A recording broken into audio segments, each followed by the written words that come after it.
දිය කදම්බයක් විහිදෙව්වා. ආන්න මේ කාරණාව දැක තීර්ථකයෝ යමා මහ පෙළහර පෑවා කියලා සඳහන් කළා.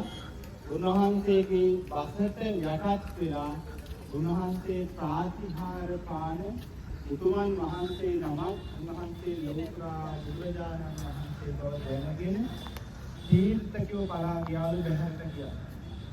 ආන්නේ අසිරිමත් පූජනීය තැන සිදුවෙච්ච තැන තමයි මේ තියෙන්නේ. ධර්මාශෝක රජතුමා මේ තැනට ඇවිල්ලා මේ පූජනීය තැන දැනගත්තට පස්සේ මෙතන විහෙරක් කොට නැගුවා.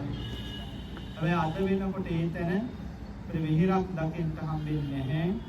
කඳු ගැටයක් විදියට මේ පූජනීය තැනක් අපිට දකින්න ලැබෙන්නේ. ආන්නේ ප්‍රාතිහාර්ය පාපු තැන තමයි මේ ඔබාද ඇවිල්ලා දැකබලා ගන්නදී.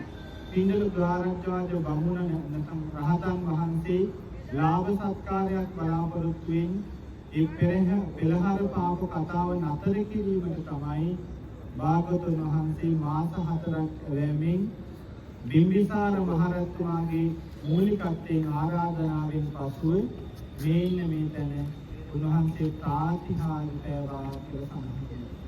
සයසිරිමත් වූ පූජනීය පින්බිමටයි අපි ඇවිල්ලා මේ දැක බලා ගන්නට. එනම් මේ පූජනීය බිම මාගේ නමස්කාරය වේවා. මාගේ වන්දනාවටම මේ පූජනීය පින්බිමපත් වේවා. ඔබේ මගේ දැස් පින්වන්ත වුණා මිනිසුනේ වාසනාවන්ත වුණා.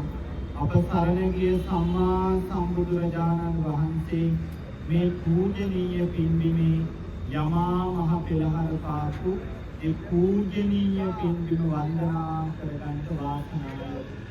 එනම් මාගේ දැස ඔබේ දැස මොන තරම් පින්වන්ත වෙන්නද. මේ පින්බිම දැකබලා වන්දනා